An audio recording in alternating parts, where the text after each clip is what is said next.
Good morning, class 7th students. Welcome back to your English classes. Okay, so class 7th, we are going to start lesson number 5 today in your English language subject. Okay बच्चों, तो हम लोग अभी क्या पढ़ने वाले हैं? English language. English language में कौन सा लेसन पढ़ेंगे आज? Lesson number 5, which is on page number 29, as you can see on your screen at the end of the page. ठीक है बच्चों, तो लेसन नंबर 5 पढ़ेंगे. और लेसन नंबर 5 में आपको क्या पढ़ना है आज? About verb, VERB verb. तो वर्ब के बारे में पढ़ोगे और जानोगे कि वर्ब क्या होता है. ये एक छोटा सा चैप्टर है ना, लगभग 1.5 पेज का है, 1.5 पेज का है. So we will complete it right now. चलो, वर्ब को हिंदी में बच्चों क्या बोलते हैं? क्रिया. अब देखो, किसी भी सेंटेंस का फॉर्मेशन अगर आपको करना है, कोई भी सेंटेंस को अगर आपको बनाना है, तो आपको उसमें वर्ब की नेसेसिटी को आपको ज़रूर, बिना वर्ब के आप कोई भी सेंटेंस को फ्रेम नहीं कर पाओगे. Verb is must to make any sentence. किसी भी सेंटेंस को बनाने के लिए वर्ब की ज़रूरत आपको पड़ेगी ही पड़ेगी. ठीक है, जैसे कि अगर हमने कहा the colour of shirt black, तो यहाँ पे आप समझ सकते हो कि कहा जा रहा है कि the colour of shirt black. जो कलर ऑफ शर्ट है और फिर काला, ठीक है, रंग जो है शर्ट का काला. तो यहाँ पे जो हम लोग ये कहना चाहते हैं, पूरा सेंटेंस बनाना चाहते हैं, वो ये है कि जो शर्ट का रंग है वो काला है. तो अब है तो हम लगा नहीं रहे हैं, तो हम ये इस बात को कैसे समझ ले आएंगे कि जो कलर है शर्ट का उसको ही ब्लैक बताया जा रहा है. तो इसलिए ये सेंटेंस इनकरेक्ट हो गया. क्या हो गया? ये इनकरेक्ट हो गया, गलत हो गया. तो इस सेंटेंस को कैसे बनाओगे तो कैसे सही हो जाएगा? जब उसमें एडिशन ऑफ वर्ब करोगे, जब वर्ब को जोड़ोगे इस सेंटेंस में, तो वो सेंटेंस आपका ऑटोमेटिकली सही बन जाएगा. जैसे अगर हमने कहा the colour of the shirt is black, तो हमने क्या इसमें ऐड कर दिया? सेंटेंस में सिर्फ इज़ ऐड कर दिया. ठीक है, और इज़ ऐड करने की वजह से ये सेंटेंस क्या बन गया? करेक्ट बन गया, प्रॉपर बन गया, विथ फुल मीनिंग. अब इस सेंटेंस से आप ये मतलब लगा सकते हो कि जो शर्ट का कलर है वो क्या क्या बताया जा रहा है सेंटेंस में? कि काले रंग का वो शर्ट है. तो इस तरीके से आपने वर्ब के एक एग्जाम्पल से वर्ब को समझा. चलो अब किताब से पढ़ेंगे हम लोग. क्या लिखा है? वर्ब इज अ वर्ड और group of words that shows the action done by subject और स्टेट्स समवन और समथिंग इज इन एग्जिस्टेंस और पोजेशन. अंडरलाइन करोगे, वर्ब की डेफिनेशन है ये. चलो अब यहीं पे ये समझ लोगे कि पहले कॉपी में क्या काम है आपके. हमने देखा है, हम आप लोगों को इंग्लिश लैंग्वेज के वीडियोस में इतने अच्छे से बताते हैं कि आपको कॉपी में क्या करना पड़ता है, लेकिन फिर भी बच्चों को समझ में नहीं आता है. बच्चे हमसे बार बार क्वेश्चन करते हैं, मैसेज करते हैं कि मैम बताइए कॉपी में कैसे करना है, कॉपी में कैसे करना है. देखो बेटा, जो फर्स्ट चैप्टर में बताया था वही आपको वही फॉर्मेट लेकर के पूरे सारे चैप्टर्स में वही करते चलना है, चाहे इंग्लिश लैंग्वेज हो चाहे इंग्लिश लिटरेचर हो, दोनों जगह. इंग्लिश लिटरेचर के बारे में हमने इंग्लिश लिटरेचर की वीडियो में आपको बताया है, और इंग्लिश लैंग्वेज के बारे में हमने इंग्लिश लैंग्वेज की वीडियो में आपको बताया. तो बार बार ये क्वेश्चंस पूछ रहे हो कि क्या करना है मैम, आपको कैसे कॉपी में करना है, ये मत पूछो. ठीक है, एक बार में समझने की कोशिश करो. और जो वही बच्चे मुझे लगता है कि ज़्यादा पूछते हैं जो कि वीडियो नहीं देखते हैं प्रॉपरली.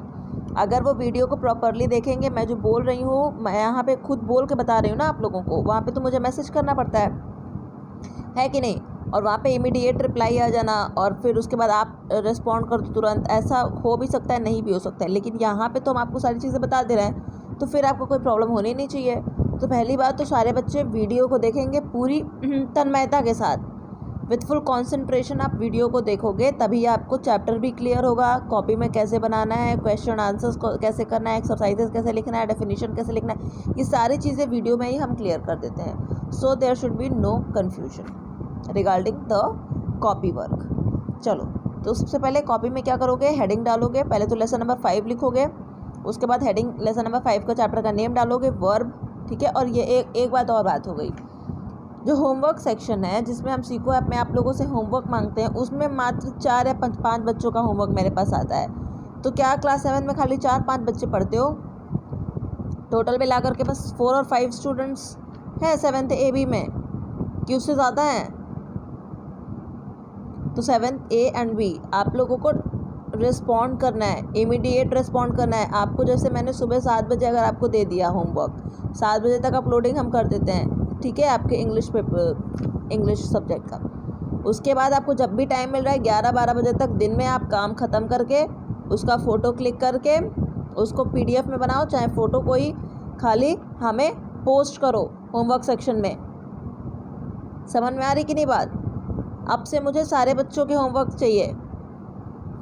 चलो कॉपी में क्या करना है, लेसन नंबर 5 लिखोगे, हेडिंग क्या डालोगे, वर्ब, ब्लैक पेन से। फिर लिखोगे उसके नीचे डेफिनीशन। डेफिनीशन की स्पेलिंग हमने क्या बताई थी आप लोगों को? कोई बच्चे डेफिनीशन की स्पेलिंग ना गलत लिखेंगे, DEFINITION,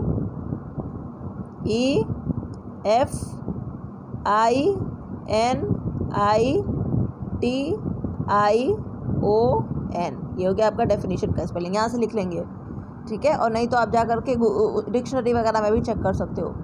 ये हो गई आपके डेफिनेशन की स्पेलिंग, यहाँ से मैंने बता दी तो आप लोग यहीं से लिख लो। तो डेफिनेशन लिखोगे, उसके बाद आप लोग वर्ब की डेफिनेशन लिखने जा रहे हो तो लिखोगे डेफिनेशन ऑफ वर्ब। क्या लिखोगे? Definition of verb. उसके बाद एक छोटा सा लाइन बनाओगे, फिर लिखोगे वर्ब इज़ अ वर्ड और group of words that shows the action done by subject और स्टेट्स समवन और समथिंग इज इन एग्जिस्टेंस और पोजेशन। तो देखो वर्ब की डेफिनेशन तो आपने लिख ली, अब इसका मतलब समझो क्या क्या बताया जा रहा है। वर्ब एक्चुअली में होता क्या है? तो वर्ब एक शब्द है, क्या है? इज़ अ वर्ड, एक शब्द है और ग्रुप ऑफ वर्ड्स। और ऐसा नहीं है कि हमेशा एक वर्ड ही होगा, यहाँ पे ग्रुप ऑफ वर्ड्स भी हो सकता है, मतलब 2-3 शब्द को भी हम जोड़ करके ये कह सकते हैं कि आपस में सब के सब वर्ब हैं। अब ये क्या शो करते हैं? The action done by subject, मतलब जो सब्जेक्ट है, सब्जेक्ट में कौन आएगा? या तो प्रॉपर नाउन होगा, है ना, या तो पोजेसिव प्रोनाउन होगा, जैसे कि राम, श्याम, ये क्या हो गया? सब्जेक्ट हो गया आपका, मतलब जो उसमें मेन आइडेंटिटी है जिसके बारे में बताया जा रहा है, जो कोई काम कर रहा है।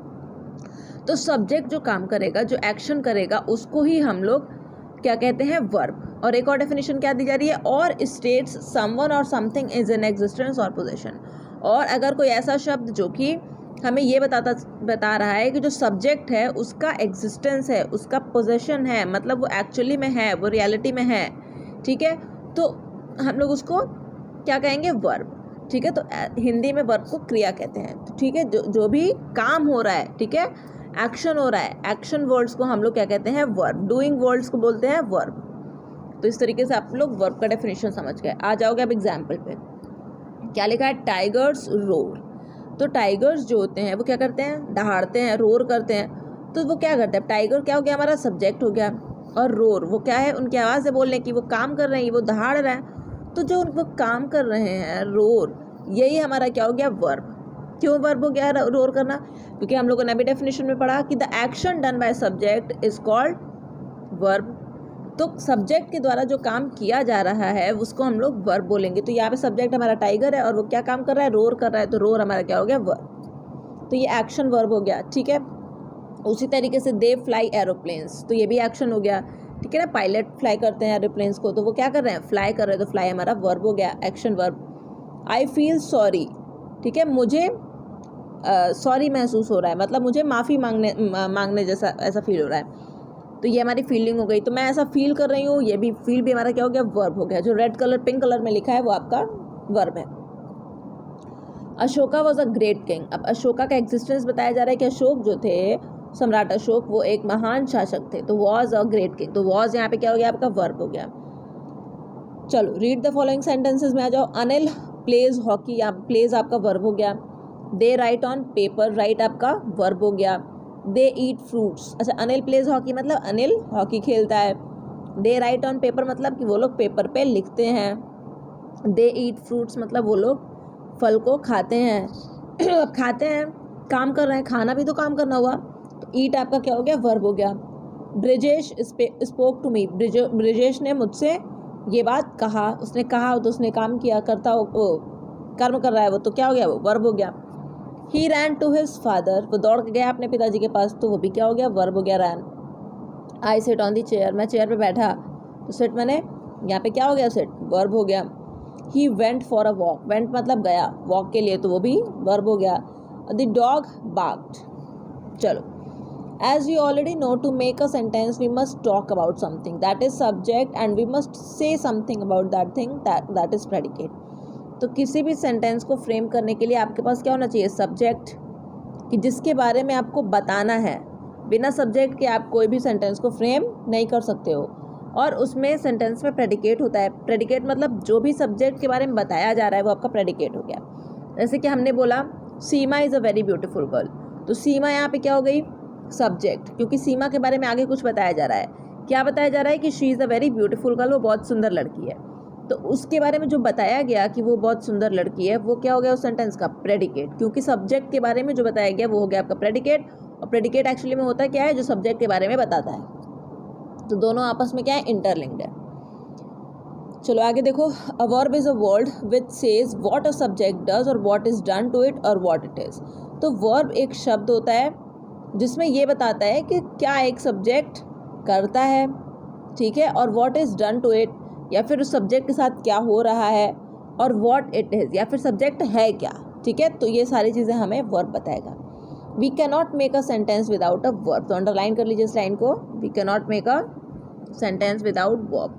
तो हम लोग बिना, इस लाइन को अंडरलाइन करो पहले, तो कहाँ लिखा है ये, we can not make a sentence without a verb. क्या मतलब हुआ इस लाइन का, इस लाइन का मतलब ये है कि हम लोग बिना वर्ब के किसी भी सेंटेंस का फॉर्मेशन नहीं कर सकते हैं। अ sentence may contain only one word but that word must be a verb, ठीक है। तो अगर हम लोग सेंटेंस को सिर्फ ऐसा नहीं कि हम लोग एक वर्ड से सेंटेंस नहीं बना सकते हैं, हम लोग एक वर्ड का भी इस्तेमाल करके सेंटेंस को फ्रेम कर सकते हैं। जैसे आपने बोला मुझसे कि मे आई कम इन मैम, मैंने बोला नो, तो आपने बोला कि मैम मैं क्या अंदर आ जाऊँ, मैंने सिर्फ बोला नो, मैंने सिर्फ एक वर्ड का उच्चारण किया, मैंने सिर्फ वन वर्ड प्रोनाउंस किया, और वो वर्ड क्या है, नो, कि नहीं। आपको इस बात से समझ में आ गया कि मैम बोल रही हैं कि हाँ हमें नहीं आना है अभी, कोई भी उसके पीछे फैक्टर हो कि आपको क्यों नहीं आना है, वो आपका प्रेरोगेटिव नहीं है, आप उसको नहीं ध्यान दोगे, बस इतना समझो कि आपको नहीं आना है। तो हमने बोला नो, तो नो अपने आप में क्या है, एक प्रॉपर सेंटेंस हो गया, क्योंकि आप प्रॉपर सेंटेंस क्या होता है, जिसकी एक मीनिंग निकले, प्रॉपर मीनिंग निकले। तो यहाँ पे नो से आपको प्रॉपर मीनिंग निकल गई कि हमें अभी कमरे में जहाँ पे भी मैम है वहाँ नहीं जाना है। तो इस तरीके से जब हमने एक वर्ड का इस्तेमाल करके उसको सेंटेंस फ्रेम कर दिया, तो वो भी तो अपने आप में एक पूरा फुल सेंटेंस हो गया, नो। तो नो यहाँ पे आप ये कहोगे कि नो सब्जेक्ट है, कि नो प्रेडिकेट है, कि नो वर्ब है, क्या है। तो ये आप ये बात हमेशा याद रखना कि कोई भी सेंटेंस बिना वर्ब के नहीं बनता है। तो जब सेंटेंस में एक ही वर्ड हो तो उसको हम लोग सिर्फ वर्ब बोलेंगे, ठीक है। तो इसको याद रखना, a sentence may contain only one word but that word must be a verb. चलो, note, a verb is not always one word, it often consist of more than one word. तो verb जो है वो सिर्फ एक ही शब्द हमेशा नहीं होता है। बहुत लोग ये समझते हैं कि सिर्फ एक शब्द इज़, एम, आर, वॉज, वर, ये सब वर्ब है, और ढेर सारे अगर हम लोग दो तीन वर्ड्स को अगर हम लोग साथ में लेकर के चल रहे हैं तो वो वर्ब नहीं है, ये गलत है। दो तीन वर्ड्स भी आपस में वर्ब हो सकते हैं। जैसे she is singing, Chandu will come tomorrow. देखो अब यहाँ पे शी सब्जेक्ट हो गया और इज़ सिंगिंग, इज़ भी वर्ब है और सिंगिंग भी वर्ब है। और चंदू विल कम टुमारो में क्या हो गया, विल कम, विल भी वर्ब है और कम भी आपका वर्ब हो गया। तो मतलब दो वर्ब भी हो सकते हैं एक सेंटेंस में। अब ये बात अलग है कि उसमें कौन सा मेन वर्ब है और कौन सा सिंपल वर्ब है, ये आपको बाद में पता चलेगा काइंड्स ऑफ वर्ब में। चलो, तो यहाँ तक हम लोगों ने ख़त्म कर लिया बच्चों। अब बाकी हम लोग काइंड्स ऑफ वर्ब पढ़ेंगे नेक्स्ट क्लास में, and then we will finish the lesson. Okay class, thank you, and do remember what I have told you earlier in this chapter. आपको किस तरीके से कॉपी का फॉर्मेट बना के रखना है, किस तरीके से वर्क करना है, आप लोग उसको ध्यान से करते रहोगे। जब भी स्कूल खुलेगा तो आपसे कॉपीज़ मांगी जाएंगी। Okay class, thank you.